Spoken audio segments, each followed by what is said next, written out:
Irmãos, nós seguimos hoje na nossa série de mensagens em Atos dos Apóstolos, intitulada como A Igreja na Direção do Espírito.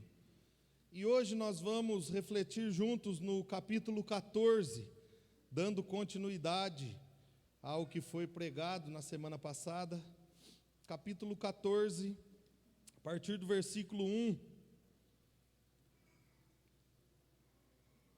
Capítulo 14 de Atos, a partir do versículo 1, diz assim a palavra do Senhor: e ouça com fé a palavra de Deus, ouça com atenção a palavra do nosso Salvador, que diz assim: em Icônio, Paulo e Barnabé, como de costume, foram à sinagoga judaica. Ali falaram de tal modo que veio a crer grande multidão de judeus e gentios. Mas os judeus que se tinham recusado a crer, incitaram os gentios e irritaram-lhes o ânimo contra os irmãos. Paulo e Barnabé passaram bastante tempo ali, falando corajosamente do Senhor, que confirmava a mensagem de sua graça, realizando sinais e maravilhas pelas mãos deles. O povo da cidade ficou dividido. Alguns estavam a favor dos judeus, outros a favor dos apóstolos. Formou-se uma conspiração de gentios e judeus com seus líderes para maltratá-los e apedrejá-los. Quando eles souberam disso, fugiram para as cidades licaônicas de Listra e Derbe e seus arredores, onde continuaram a pregar as boas novas. Vamos orar. Senhor, obrigado. Obrigado porque estamos cultuando o Teu nome e o Senhor é digno disso. Agora, diante da Tua palavra, a voz do Senhor a nós, o momento em que vamos ouvir Tua voz diretamente aos nossos corações. Nos prepara os nossos ouvidos, os ouvidos da nossa alma e do nosso coração. Nos livra das distrações, aquieta o nosso interior e o nosso exterior, para que possamos, Deus, ouvir a Tua palavra com atenção e receber do Teu Espírito aquilo que o Senhor nos entregará. Usa a minha vida como servo Teu, no poder do Espírito Santo, para anunciar as verdades da Tua palavra. E assim eu oro junto dos meus irmãos, em nome de Jesus. Amém. Amém, irmãos. Nas últimas semanas, eu tenho visto muitos vídeos de um rapaz, e aí é o algoritmo, né? Porque eu vi um, vi dois, e agora vem vários, né? Vídeos deste rapaz. E esse rapaz, ele faz uma simples pergunta para as pessoas nas ruas da cidade por onde ele passa. Começando de sua cidade, que se eu não me engano é Curitiba, não tenho certeza. E daí por diante, ele vai passando pelas cidades fazendo uma única pergunta. Uma pergunta simples: você acredita em Jesus? E por incrível que pareça, no nosso Brasilzão amado de Deus, onde o censo diz que 86% da população é cristã, sendo 64% católicos e 22% evangélicos protestantes, 80% das respostas recebidas por este rapaz em seus inúmeros vídeos feitos é que não, eu não acredito em Jesus. A questão aqui, irmãos, não é o fato das pessoas acreditarem ou não em Jesus, porque as pessoas têm liberdade de crer ou não em Jesus, certo? A questão aqui é que isto retrata o cenário de uma sociedade. Este é o retrato de uma geração. Este é o retrato de uma geração que tem sido moldada ao longo dos anos a não crer em Jesus e por isso não está disposta também a ouvir sobre Jesus. Então não é apenas uma geração que não acredita, é uma geração que não quer saber. E é muito difícil pregar o evangelho nesse contexto, diante deste cenário que talvez eu e você não damos tanta atenção, porque estamos imersos no meio da cultura. Como é que nós, cristãos, temos vivido para o testemunho da nossa fé em Jesus Cristo? Como é que nós, como cristãos, temos vivido para proclamar o Evangelho no meio de uma geração como a nossa? Qual é a dinâmica que nós temos caminhado na trilha do testemunho do Evangelho, tendo em vista que Jesus deixou a nós uma única missão: vão por todo o mundo e preguem o Evangelho a toda criatura. Vão e façam discípulos de todas as nações, batizando-os em nome do Pai, do Filho e do Espírito Santo, ensinando-os a obedecer a tudo quanto lhes tenho ensinado, e eu estarei com vocês até os confins da terra. Como é que eu e você temos cumprido a nossa missão diante de uma geração hostil? Só que esse não é só o cenário de 2025, do século 21. Este também era o cenário do primeiro século, quando a igreja estava ainda nascendo, se estabelecendo e se expandindo de Jerusalém, da Judéia, Samaria, até os confins da terra. Esse também era o cenário da igreja primitiva.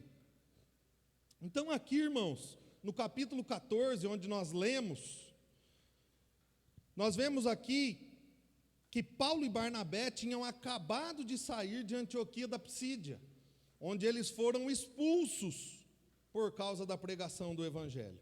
Lá, em Antioquia da Psídia, eles anunciaram o Evangelho de Jesus Cristo, a partir de todo o Antigo Testamento.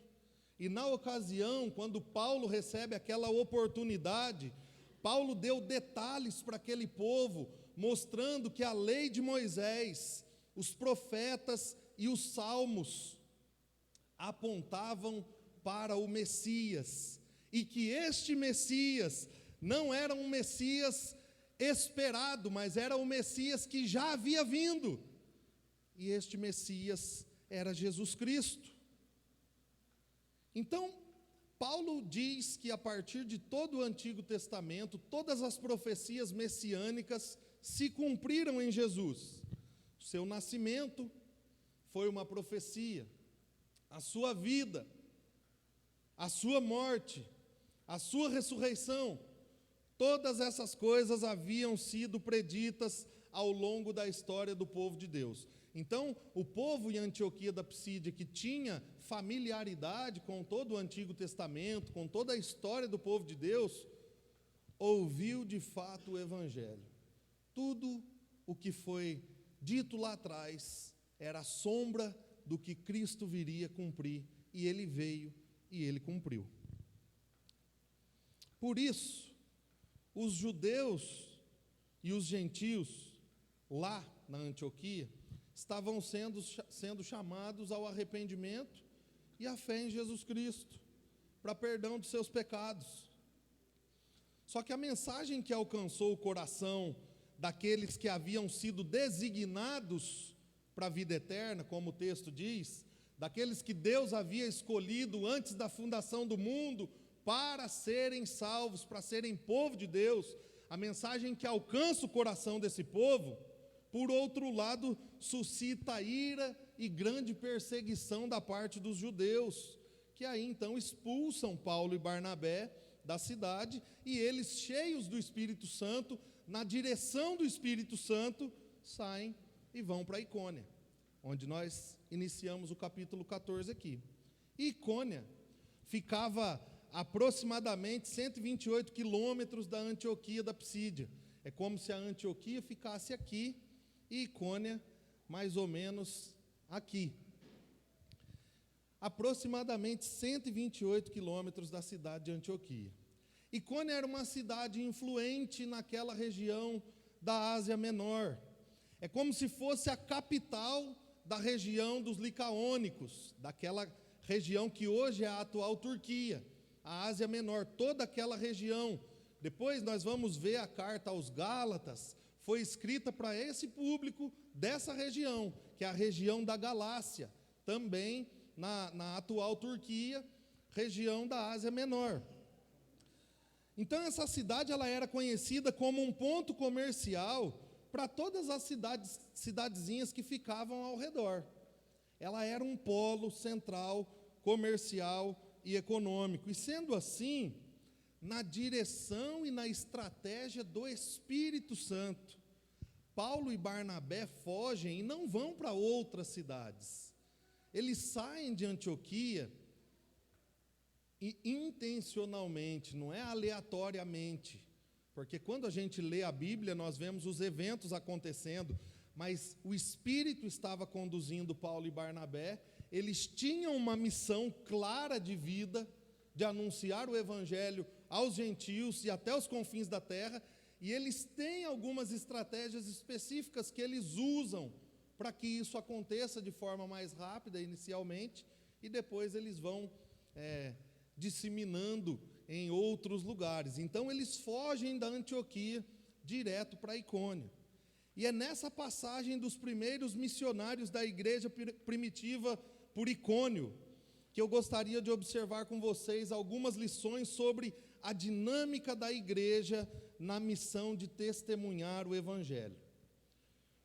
O que a igreja precisa para seguir firme no testemunho do Evangelho ao mundo ainda hoje? O que é que nós precisamos como igreja para continuarmos a proclamar o Evangelho no mundo ainda hoje, em nossos dias? E em primeiro lugar, meus irmãos, nós vemos que a igreja precisa de uma estratégia missionária para proclamar o Evangelho na cidade. E talvez essa palavra estratégia, no meio da igreja, chegue mal aos nossos ouvidos, porque tanto se tem ouvido falar de estratégias para arrecadação financeira, estratégias para um crescimento numérico exorbitante, expansivo e rápido, estratégias para um hall de membros robusto, estratégias até para o crescimento da visibilidade da igreja. Então, sim, devido a esses tipos de estratégia, essa palavra acaba soando mal em nosso meio. Quando se fala de estratégia no meio da igreja, soa mal, é como se fosse algo ardiloso, é como se fosse algo maldoso, algo que não vem da parte de Deus. Contudo, irmãos, nós não podemos descartar esta palavra estratégia por causa do mau uso dela no meio das igrejas. Porque quando a estratégia ela é usada de forma correta e para a coisa certa, ela é uma bênção para a missão da igreja. E Paulo e Barnabé,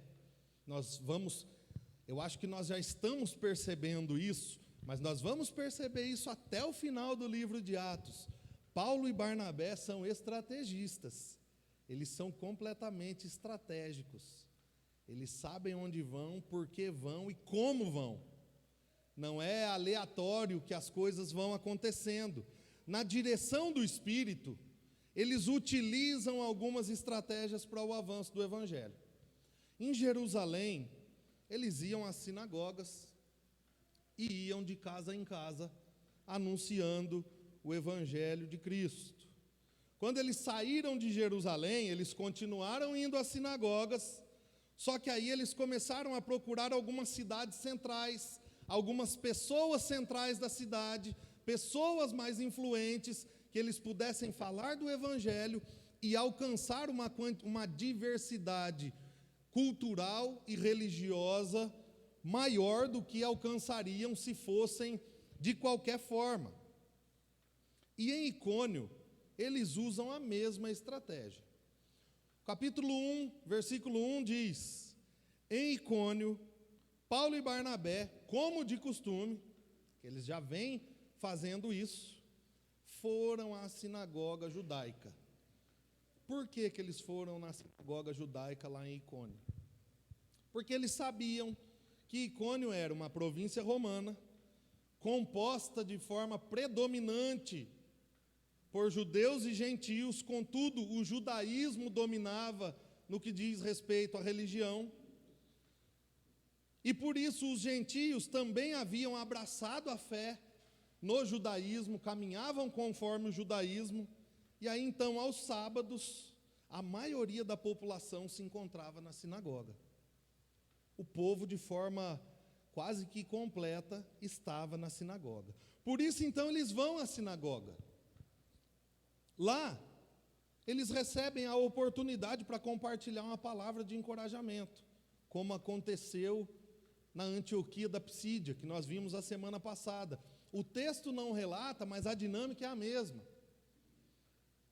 E aí, então, o evangelho é anunciado em Icônio, com ousadia e fidelidade, para boa parte da população dos judeus e dos gentios tementes a Deus da cidade.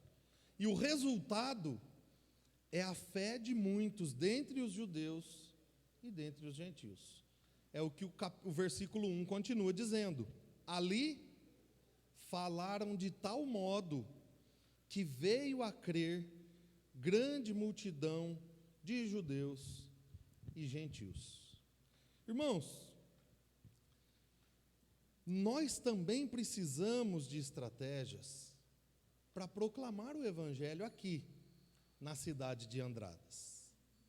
Só que quando eu falo de estratégias, como soa mal aos nossos ouvidos, porque às vezes estão ligados a números e está ligado a finanças, só que quando eu falo de estratégia, nós corremos o risco de pensar que nós precisamos pregar o evangelho para algum grupo ou sermos inseridos a algum grupo para alcançarmos tal grupo. Por exemplo, talvez na nossa mente chegue a nós precisamos criar um grupo de dança para alcançar os dançarinos, ou um grupo de teatro e música para alcançar os artistas, ou um grupo de apoio a dependentes químicos para alcançar os dependentes químicos, ou fazer algumas atividades de entretenimento que atraem a juventude para alcançar a juventude, ou até mesmo subir a montanha para alcançar os machos alfas da nossa geração. E aí por diante. Nós pensamos num monte de coisa.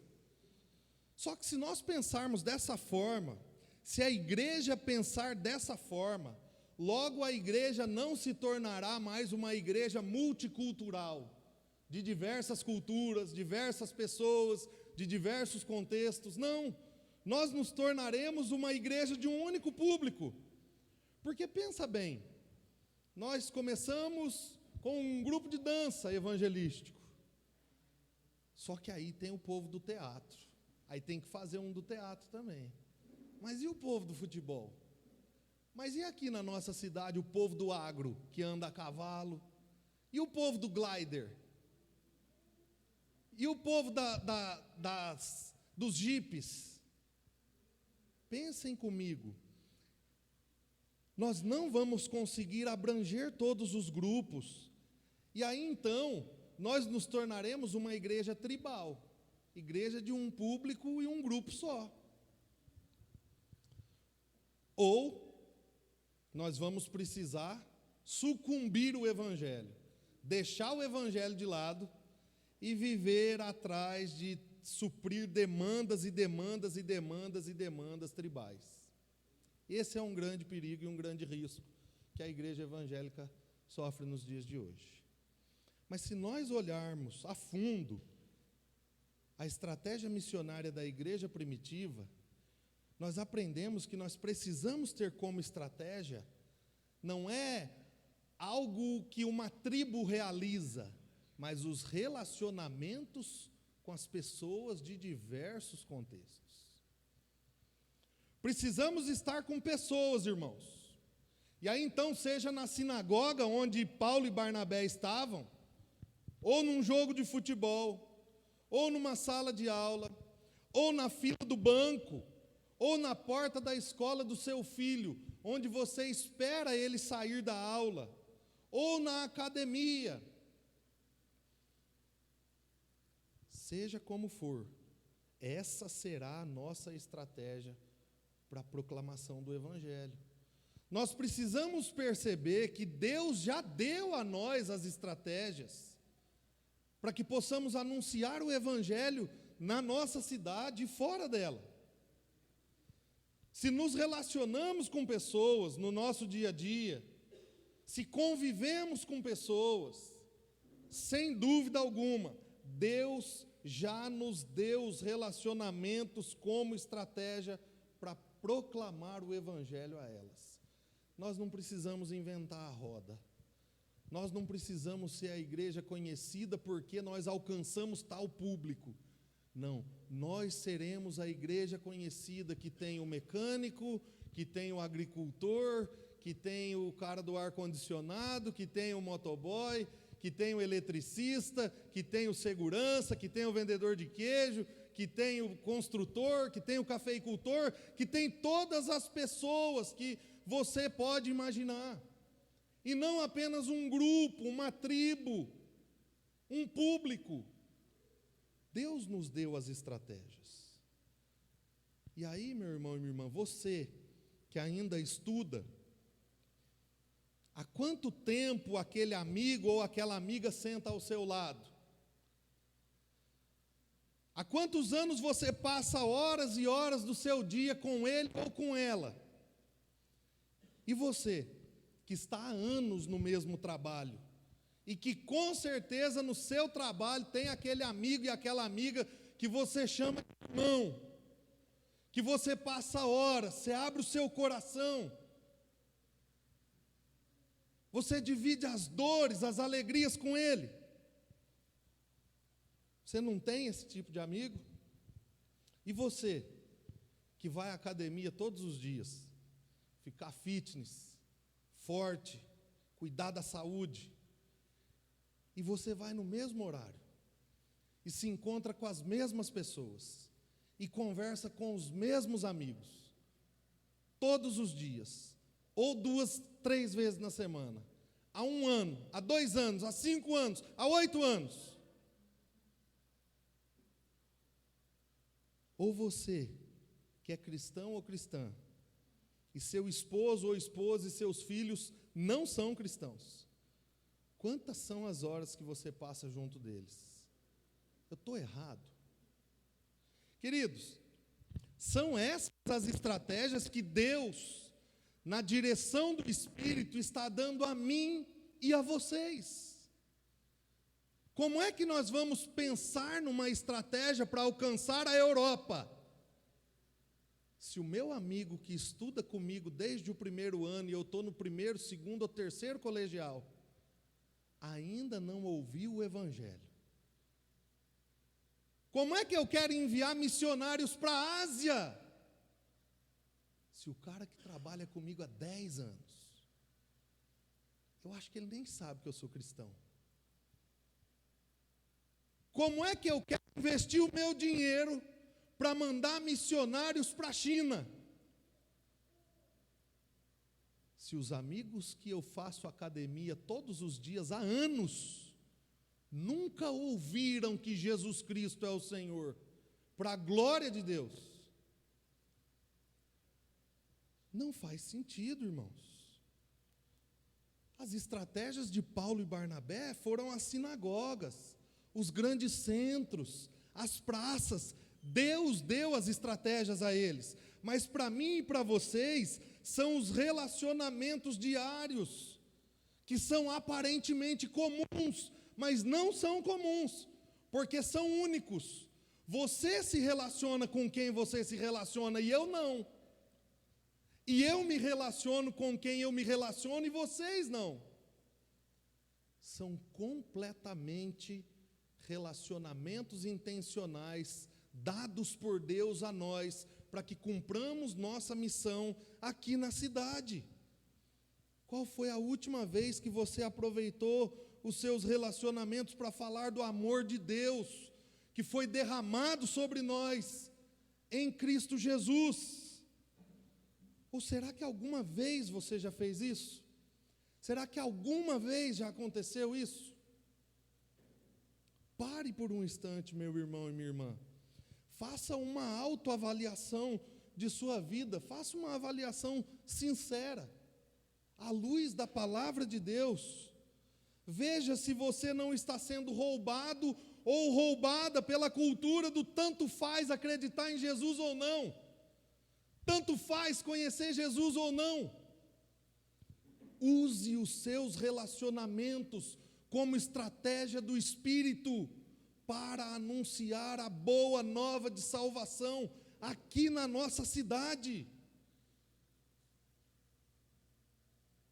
Ou nós vamos ficar pensando, porque tem outras igrejas aqui, então elas fazem.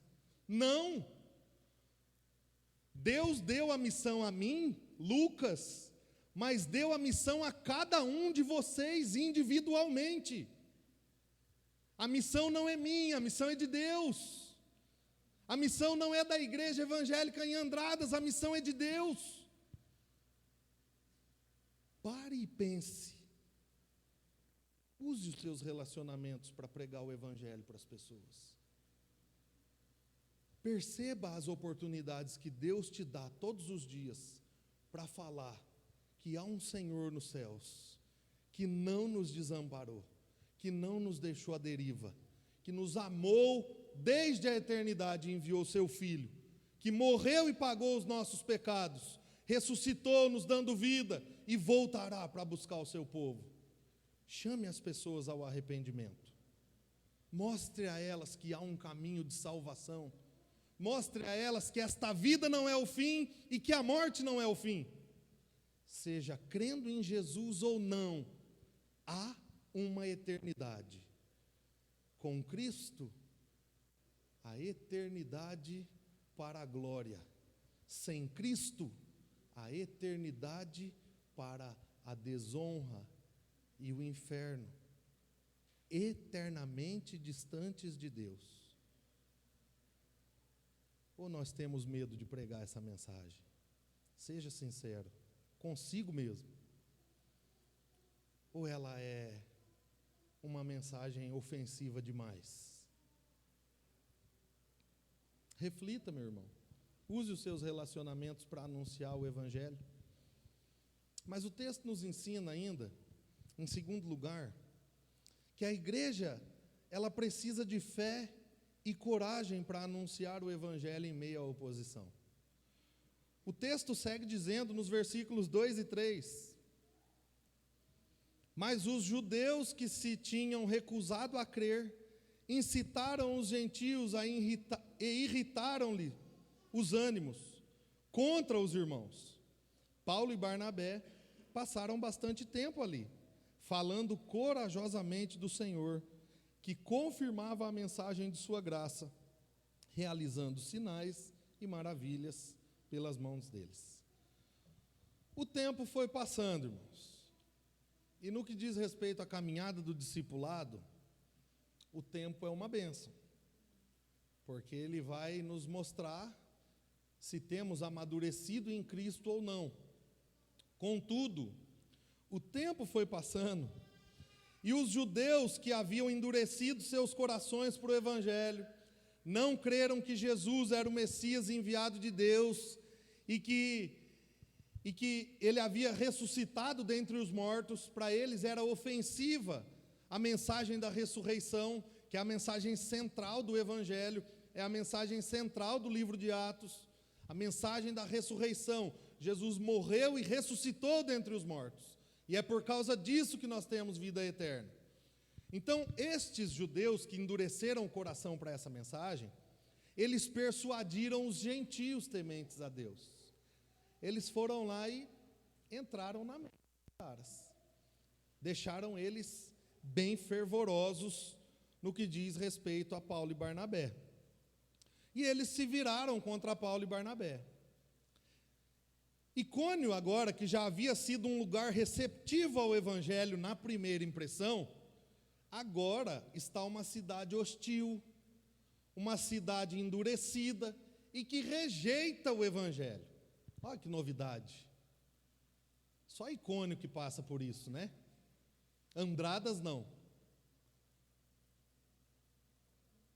Porque inicialmente o evangelho atrai as pessoas, e as pessoas que vêm toda quebrada, encontram esperança no evangelho, mas quando vê o custo, o quanto custa seguir Jesus, elas falam: não, essa vida não é para mim não, é muito caro, então eu tenho que abandonar tudo, eu tenho que deixar de ser eu. Só que esquece que quando você era você estava quebrado, arrebentado, destruído. E é o que acontece aqui. Memória curta dos Icônios. Eles esqueceram que eles receberam a mensagem de esperança quando eles estavam sem esperança, quebrados. Só que agora deu uma reforçada na alma. Agora não vale a pena. Vamos tirar esses caras da cidade. E aí, eles se viram contra Paulo e Barnabé. Só que Paulo e Barnabé, irmãos, eles estavam tão convictos da mensagem que eles anunciavam.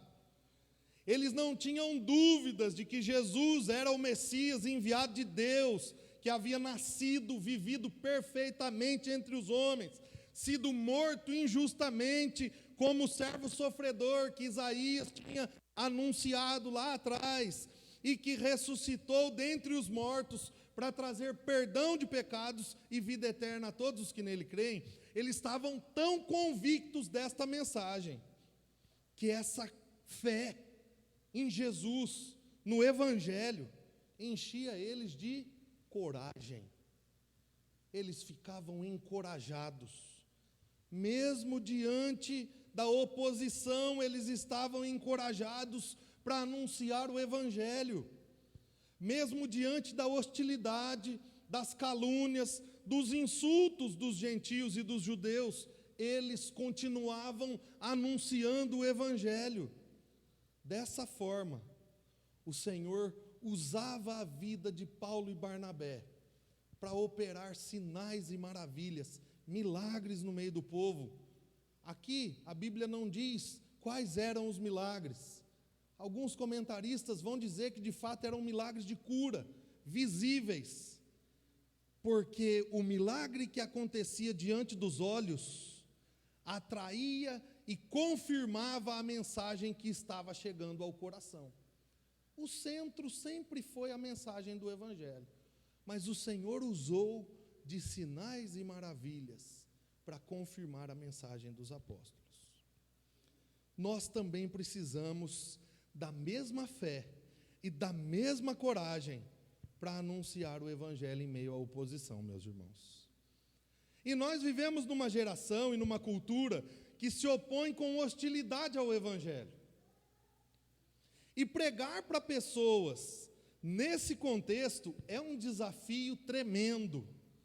É a mesma coisa de tentar convencer um palmeirense que o Corinthians é um bom time, e vice-versa. É a mesma coisa de tentar falar para aqueles corintianos que são surdos que o Palmeiras foi o primeiro campeão mundial da história. Mesma coisa. É difícil pregar o Evangelho num contexto hostil. Aí talvez nós somos tendenciosos a pensar: olha, eu não vejo tanta hostilidade assim, e tanta oposição assim, aqui em Andradas ou no Brasil, porque nós somos um país de liberdade religiosa. E sim, em tese, era para ser assim. Contudo, irmãos, nós estamos vivendo em um tempo que parece ser crime dizer que somos cristãos. Então, se parece ser crime dizer que nós somos cristãos, o que dirá pregar o Evangelho para essa geração?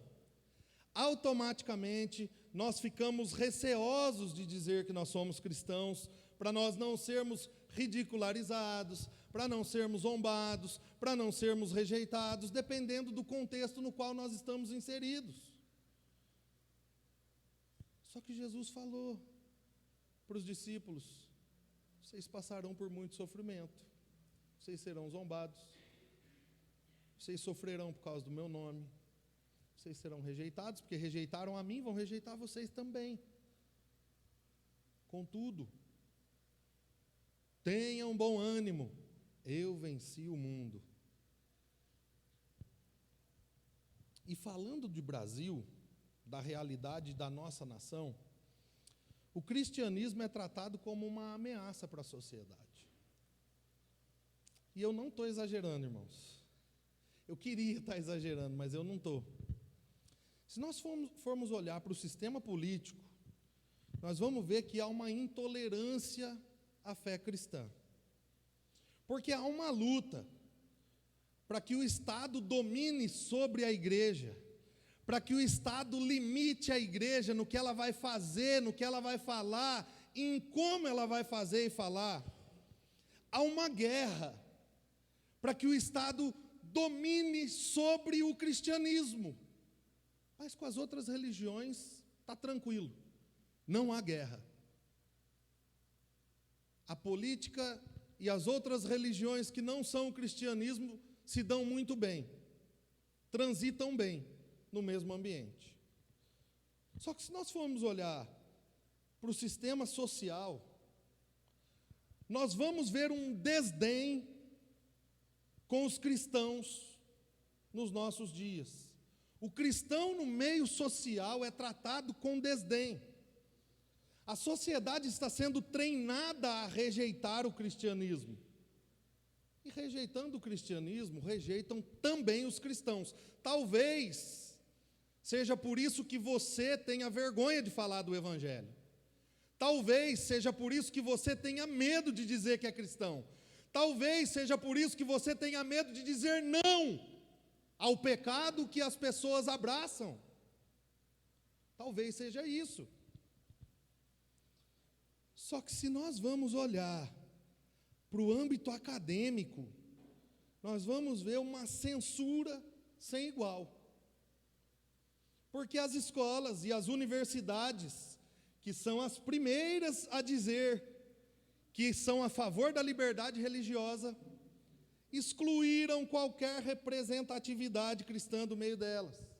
E aí então, os cristãos são discriminados no meio acadêmico. Se você estuda, você sabe disso. Fala que é cristão para o seu professor de filosofia, de sociologia. Fala que é cristão para o seu professor de história. Fala que é cristão para o seu professor de português. Fala que você é cristão. Essa é a verdade, irmãos. Essa é a condição do nosso país, da nossa nação. Os cristãos foram excluídos por causa da fé do meio acadêmico, enquanto que as outras religiões têm total abertura para transitar no meio acadêmico. E o meu problema não é com as outras religiões, irmãos. Eu não tenho problema nenhum com isso. O nosso Brasilzão é aberto para a gente transitar, o direito de ir e vir para todos. Só que todos incluem o cristão. E quando nós chegamos nas pautas ideológicas, nós vamos ver a hostilidade de um mundo que odeia a Deus. Odeia a Deus, irmãos. Odeia a Deus. Falar do progressismo, que busca um tipo de modernização. Modernização, eu vou traduzir, é mudar os padrões da sociedade, dizendo que vai trazer melhorias. Esse é o progressismo. Aí muda os padrões da família, aí muda os padrões identitários, aí muda os padrões da sexualidade, da identidade sexual. Esse é o progressismo. Esse é o progressismo. Essa é a resistência. E quando nós vamos falar do socialismo? Socialismo acha que é possível viver um sistema econômico igualitário para mudar o mundo, só que é igualitário só para os pobres. O rico fica cada vez mais rico e o pobre cada vez mais pobre, e não pode ter mais nada porque ele é dominado e limitado pelo governo. Eu não vejo igualitarismo aí, eu não vejo nada de igual. E eles acreditam que isso vai mudar o mundo, vai mudar a sociedade, quando que nós sabemos que só Jesus pode mudar uma sociedade. E aí então nós vemos a ideologia do relativismo cultural. Talvez a palavra seja um pouco difícil, mas relativismo cultural é simples de entender. Relativismo cultural acredita que cada um tem a sua verdade, e que não existe uma verdade absoluta, e que não há um padrão a ser seguido, e que no final das contas, todo mundo está certo, todo mundo vai para o céu, todo mundo busca o mesmo Deus, todo mundo vai para o mesmo lugar. E aí então, nós somos empurrados à nova mídia, onde nós vemos as redes sociais, nós vemos os blogs, nós vemos as matérias de jornais, incitando revolta contra o cristianismo, contra o Evangelho, contra Cristo, contra Deus e, consequentemente, contra eu e contra você, que somos os cristãos, seguidores de Jesus Cristo. Esse é o Brasilzão que nós vivemos. Essa é a realidade, irmãos. Tudo isso são formas de hostilidade que nós enfrentamos. E eu não estou reclamando aqui. A Bíblia diz que nós passaríamos por isso. Eu sei que a Bíblia está certa e tudo está se cumprindo. Só que nós precisamos ter os olhos abertos. Nós precisamos saber o chão que nós estamos pisando. Tudo isso é hostilidade contra o Evangelho, contra Cristo e contra os seguidores de Cristo. Por isso nós precisamos de fé para pregar o Evangelho nos nossos dias. Porque se você não crê no Evangelho que nós cremos aqui, na palavra de Deus, você não consegue anunciar o Evangelho lá fora. Se você não crê fielmente que Jesus é o único caminho, você não anuncia Ele lá fora. Se você não crê que não há outro Deus além do Senhor para salvar pecadores como nós, você não prega o Evangelho lá fora. Nós precisamos de fé, e é essa fé que nos dá coragem no poder do Espírito Santo, não para enfiar o Evangelho goela abaixo de ninguém, nem para maltratar as pessoas, e nem para desdenhar de outras religiões e outros pensamentos, não, mas para se manter firme na palavra da verdade, para se manter firme no Evangelho que nos salvou, para se manter firme no Evangelho que nos libertou do domínio das trevas e nos trouxe para o reino do seu Filho amado. Por isso, irmãos, pregar o Evangelho em meio a tudo isso, fala muito mais a respeito do quanto eu e você cremos no Evangelho, do quanto nós estamos solidificados na fé, do que com respeito ao mundo. O mundo, nós já sabemos a condição dele, e nós já sabemos qual é o final da história. Só que pregar o Evangelho em meio à hostilidade, neste contexto que eu apresentei a vocês, vai falar muito a respeito da minha e da sua fé. Vai falar muito a respeito do quanto você crê neste Evangelho e do quanto eu creio neste Evangelho. E essa fé no poder do Espírito Santo vai encher a mim e a vocês de coragem. Eu confesso para vocês que eu sou igual a todos.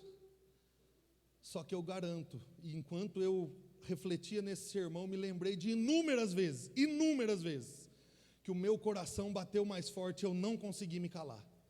E eu falei do Evangelho. E eu sabia que eu estava contrariando inúmeras pessoas e inúmeros pensamentos, mas eu falei do Evangelho. E eu não sou o rei da pregação do Evangelho. Eu só me lembrei disso porque é verdade.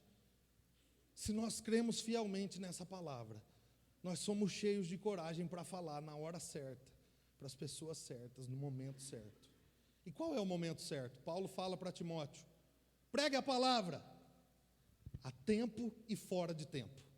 Toda hora é hora, todo dia é dia, todo lugar é lugar. Meu irmão e minha irmã, como andam sua fé e sua coragem para pregar o Evangelho da salvação?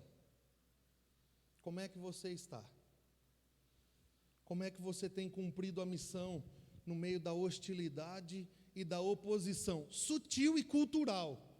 Porque faz parte da nossa cultura, nós não percebemos, mas ela acontece. Como é que você está? Eu quero te dar uns conselhos aqui. Encha o seu coração da palavra de Deus. Encha o seu coração da palavra de Deus. transborde o seu coração da palavra de Deus. Encharque o seu coração da palavra de Deus. Alimente a sua alma das verdades eternas. Porque as verdades líquidas da sociedade não vão te atrair, não vão te enganar.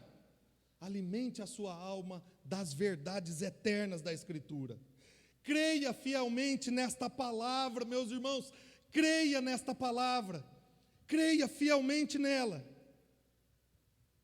E clame ao Senhor por coragem para anunciar a mensagem que salva homens e mulheres, pecadores como nós, no poder do Espírito e para a glória do Deus Pai e de seu Filho Jesus. Nós precisamos de fé e coragem para anunciarmos o Evangelho, meus irmãos. Sem fé e sem coragem, nós não conseguimos proclamar o Evangelho. Mas por fim, nós vemos aqui, para que a igreja siga firme, cumprindo a missão de pregar o Evangelho ao mundo, nós vemos que a igreja precisa também compreender que o Evangelho deve ser anunciado até que Cristo venha. Até que Cristo venha. E o texto diz que o resultado do anúncio corajoso e fiel do Evangelho foi meio conturbado. Vamos ver os versículos 4 e 5 aí. O povo da cidade ficou dividido.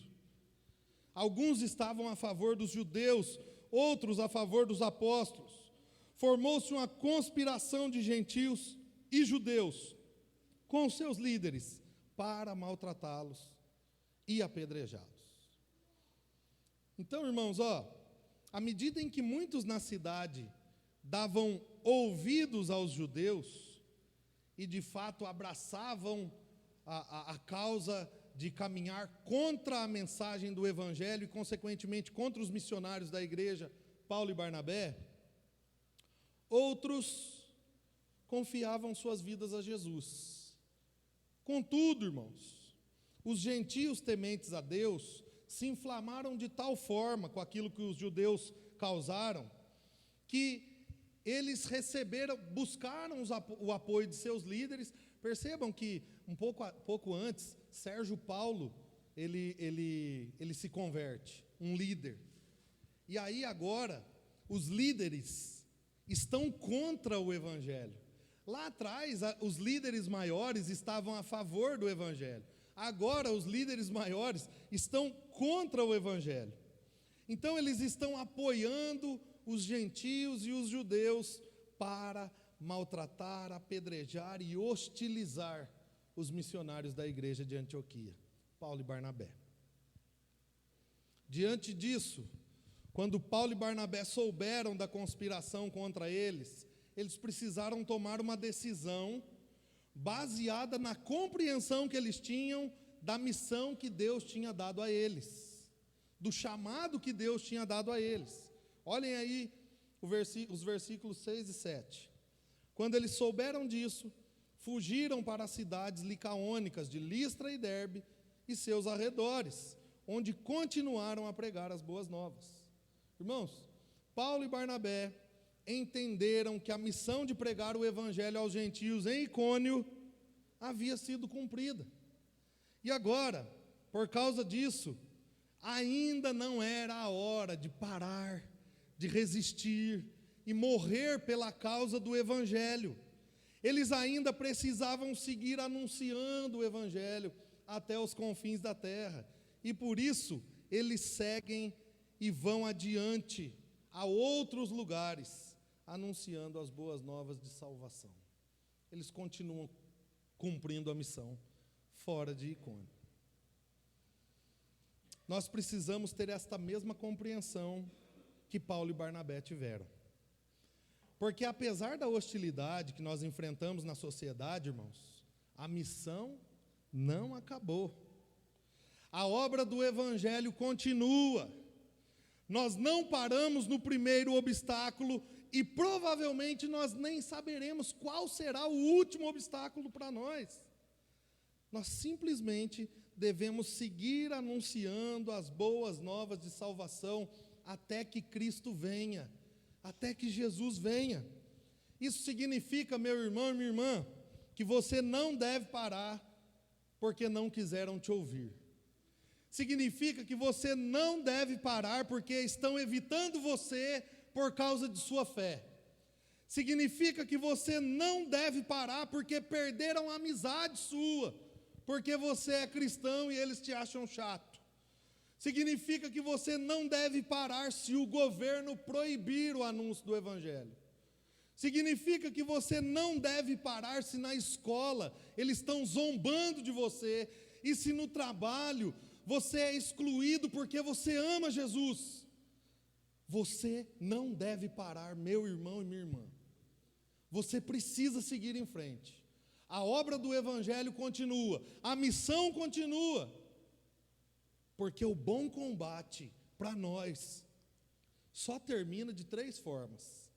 Primeiro, se nós estivermos face à morte, por amor a Cristo, e aí então nós diremos: combati o bom combate, completei a carreira e guardei a fé. Segundo, se Cristo nos levar antes da sua segunda vinda. Ou terceiro, se Cristo vier nos buscar enquanto nós semeamos a boa semente do Evangelho. E enquanto isso não acontece, nós devemos seguir anunciando as boas novas de salvação, fazendo discípulos de todas as nações, batizando todos eles em nome do Pai, do Filho e do Espírito Santo, até que Cristo venha. É até que Ele venha, irmãos. É até a sua vinda. É até o soar da trombeta. É até olharmos para os céus e ver Ele vindo nas nuvens em glória. É até que Ele venha. Nós não podemos parar. Nós precisamos continuar anunciando o Evangelho. Como é que está o teu coração hoje, no que diz respeito à missão do Evangelho? Você continua proclamando a boa nova de salvação, em meio às hostilidades e às dificuldades? Ou você parou lá em Icônio, quando as coisas ficaram difíceis, quando o negócio não foi mais tão legal assim, quando a cidade não estava mais se atraindo pelo Evangelho, por curas, por milagres, por projetos sociais?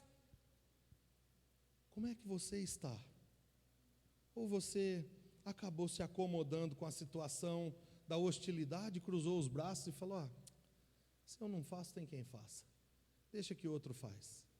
Vou te dizer, meu irmão e minha irmã, quando nós chegarmos diante de Deus, o Senhor vai pedir as nossas mãos. Mostre a mim as suas mãos, mostre a mim as suas obras. É porque Ele deixou a nós uma missão a ser cumprida, Ele deixou a nós uma obra a ser realizada, a pregação do Evangelho. O que cabe a mim, cabe a mim. Agora, o que cabe a vocês, cabe a vocês.